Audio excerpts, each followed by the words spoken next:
Bismillah, Assalamualaikum warahmatullahi wabarakatuh. Nama saya Muhammad Haitami. Saya ingin menjelaskan metode istinbat hukum tipe yang keempat, yaitu istinbat jama'i.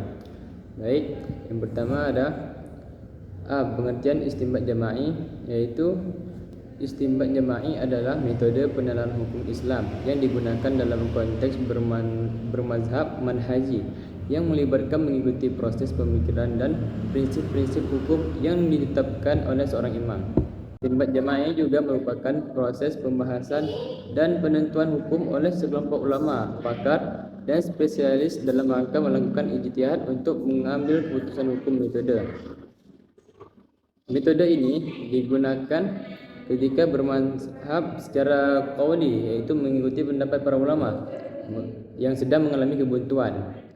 Adapun perangkat yang digunakan dalam istinbat jama'i adalah al-qawaidul usuliyah dan qawaid fiqhiyah, baik dengan pendekatan qawaid lughawiyah, kaidah kebahasaan, maupun at-turuq ma'nawiyah melalui penerapan qiyas, istihsan, istislah, dan shad al-dar'i.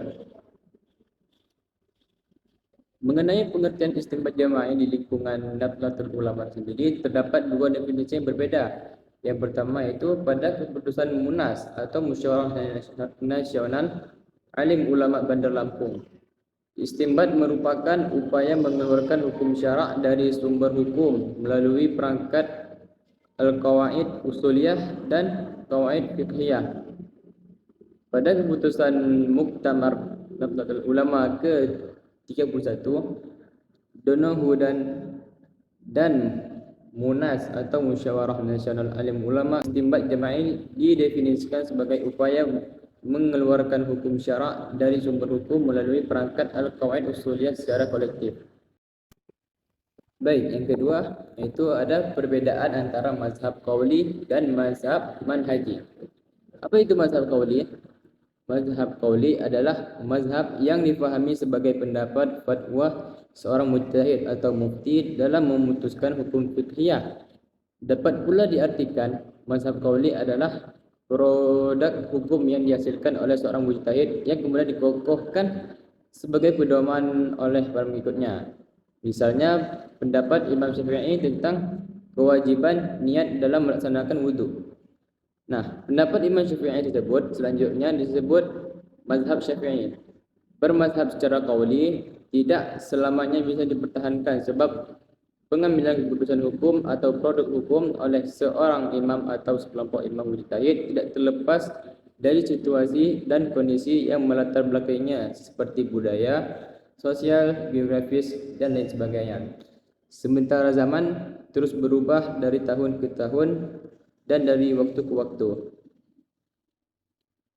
Dalam era modern seperti sekarang ini, di mana ilmu pengetahuan dan teknologi semakin canggih, perubahan sosial begitu cepat dan problem atau masalah-masalah sosial pun semakin kompleks, maka ketentuan-ketentuan hukum yang telah dirumuskan oleh para ulama Nahdlatul Ulama atau NU yang bersifat qauli atau aqwal tidak selamanya mampu menjawab problem atau permasalahan dan tantangan zaman tersebut. Maka yang harus segera dilakukan adalah merujuk mazhab secara manhaj. Nah, apa itu mazhab secara manhaj? Yaitu jalan pikiran atau metode manhaj yang digunakan seorang mujtahid dalam memahami dan menetapkan hukum fiqhiyah dan juga mencari suatu masalah dengan menggunakan metode istinbat, yaitu proses pembahasan dan istinbat hukum oleh sekumpulan ulama, para pakar dan spesialis, baik secara langsung maupun tidak langsung untuk mengambil keputusan hukum. Bagaimana penerapan istinbat jama'i dalam bahsul masail? Nah, di kalangan Nahdlatul Ulama, Musyawarah Nasional atau disebut sebagai Munas disingkatnya, alim ulama pada tanggal 21 sampai 25 Januari tahun 1992 di Bandar Lampung adalah awal munculnya kesadaran formal akan pentingnya pengembangan metodologis untuk mengambil keputusan hukum dan bahsul masail. Hal tersebut dapat dilihat dalam dua hal. Pertama, Munas Bandar Lampung telah memberikan petunjuk operasional dalam penerapan bermazhab secara qauli. Kedua, dicetuskannya gagasan bermazhab ilhaq masail nadhiriha binadhiriha dan istinbat jama'i. Gagasan bermazhab secara manhaji tersebut untuk mengantisipasi terjadinya kebuntuan atau mauquf dalam penerapan bermazhab qauliyah.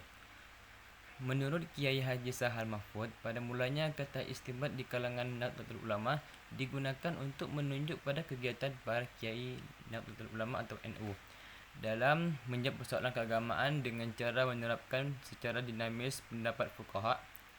Pada perkembangan selanjutnya, yang dimana saat itu persoalan tersebut berkembang pesat, sementara teks-teks keagamaan sangat terbatas jumlahnya, maka dari itu para Kiai NU yang sudah mempunyai kemampuan cukup untuk harus melakukan istinbat dengan cara menggali langsung pada nas atau Al-Quran dan hadis.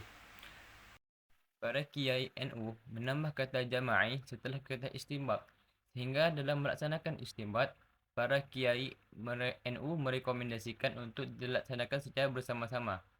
Pemilihan istinbat jama'i didasarkan pada dua pertimbangan, yaitu yang pertama adalah problematika kontemporer yang variatif dan cukup komplikatif yang disebabkan oleh perkembangan sains dan teknologi sehingga perlu melibatkan banyak ahli dari berbagai disiplin ilmu dan tidak mungkin dilakukan oleh perorangan atau oleh seseorang yang ahli dalam bidang tertentu saja. Contohnya, mencari dan menemukan hukum tentang bayi tabung. Untuk meneliti ini tidak dapat dilakukan oleh kiai atau fakih saja, tetapi juga melibatkan ahli biologis dan dokter ahli pada bidang tersebut.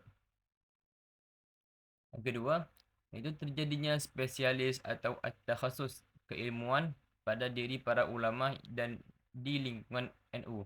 Para kiai NU menyadari bahawa pada masa kini sangat sulit ditemukan seorang fakih yang memenuhi persyaratan sebagai mujtahid.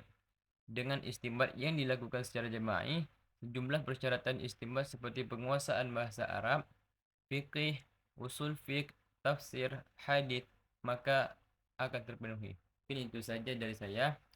Bila ada kurang, saya maaf. Semoga ilmu yang saya paparkan ini menjadi ilmu yang bermanfaat bagi antum semua. Cukup sekian. Saya Muhammad Hitami. Wabillahi taufiq wal hidayah. Assalamualaikum warahmatullahi wabarakatuh.